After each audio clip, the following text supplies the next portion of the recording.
नमस्कार दोस्तों, स्वागत है आपका हमारे YouTube चैनल में।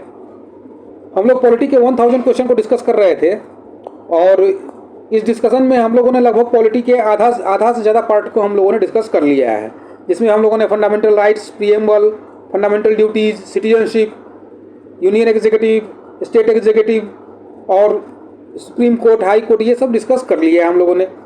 कल वाले वीडियो में हम लोगों ने पंचायती राज सिस्टम के बारे में डिस्कशन शुरू किया था और इसमें लगभग 30 क्वेश्चन को हम लोगों ने डिस्कस किया था।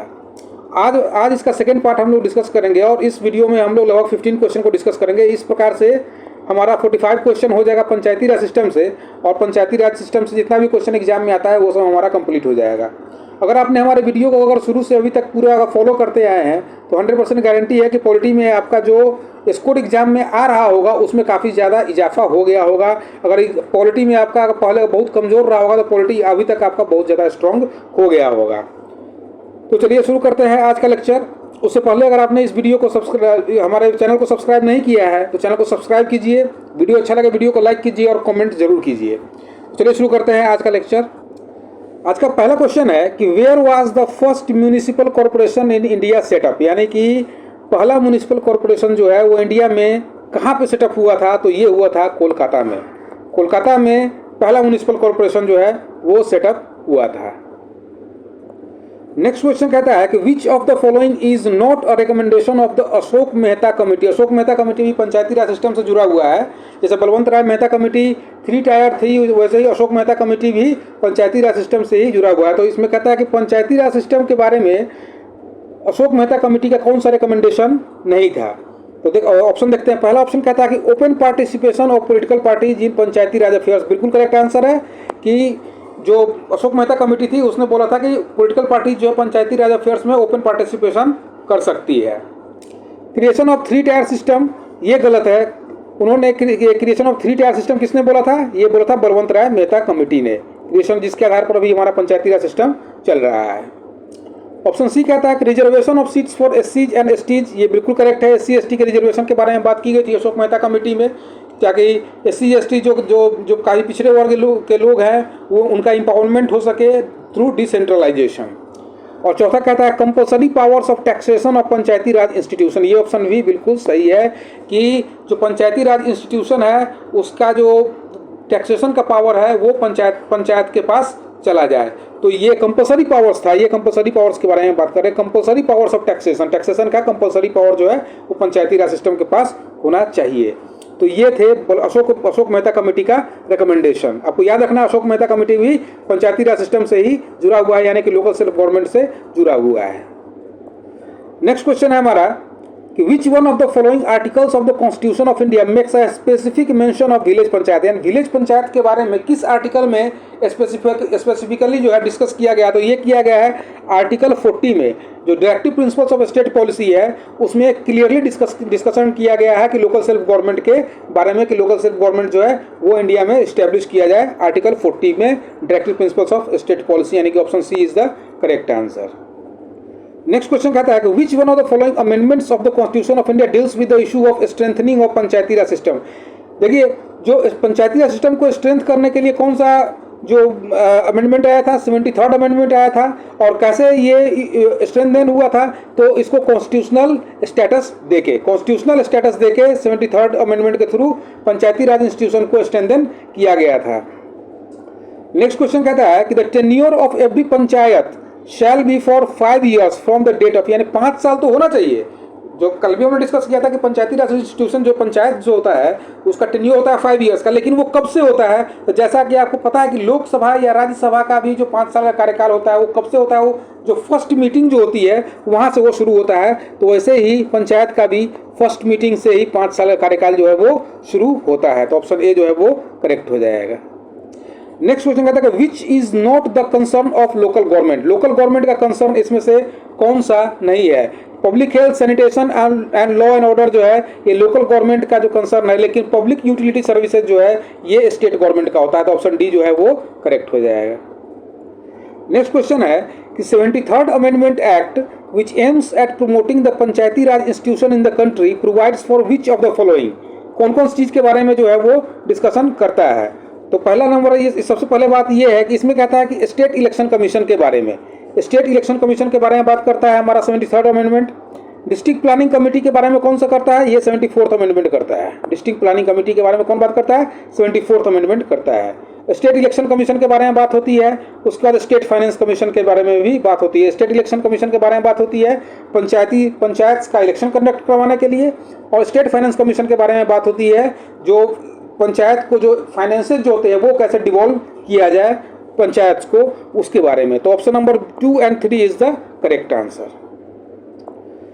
नेक्स्ट क्वेश्चन है कि the mayor to the municipal corporation is elected by, जो मेयर होते हैं म्युनिसिपल कॉर्पोरेशन के वो किसके द्वारा इलेक्ट किए जाते हैं, तो वो किया जाता है the elected representatives together with the alderman who are elected by these representatives. जो मेयर जो होते हैं, जो इलेक्टेड रिप्रेजेंटेटिव्स होते हैं, वो अपने आप में जो एल्डर मैन होता है उसको जो है इलेक्ट करते हैं अपने रिप्रेजेंटेटिव को। इसी प्रकार से जो है म्युनिसिपल कॉर्पोरेशन के मेयर की का इलेक्शन जो है वो होता है, यानी कि the elected representative together with alderman who are elected by these representative, यानी इस रिप्रेजेंटेटिव के द्वारा जो एल्डर मैन के साथ जो इलेक्टेड रिप्रेजेंटेटिव्स की जो नियुक्ति होती है उसी प्रकार से इनको जो है इलेक्ट किया जाता है, यानी कि ऑप्शन बी जो है वो करेक्ट हो जाएगा।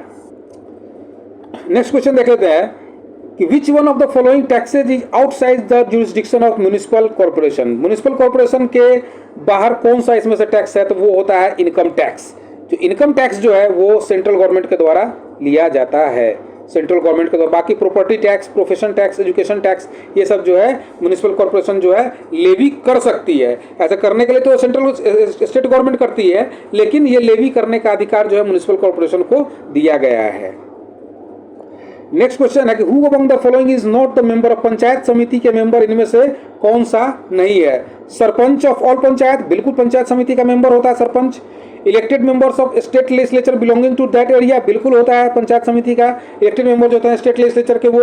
And member of union parliament belonging to that area, ये भी होते हैं जो पंचायत समिति के मेंबर, यानी कि ऑप्शन डी जो है वो करेक्ट हो जाएगा। All of these are correct. Next question है which of the following is incorrect, कौन सा इनकरेक्ट है in respect to local government in India. Local government के हिसाब से कौन सा स्टेटमेंट जो है वो करेक्ट है।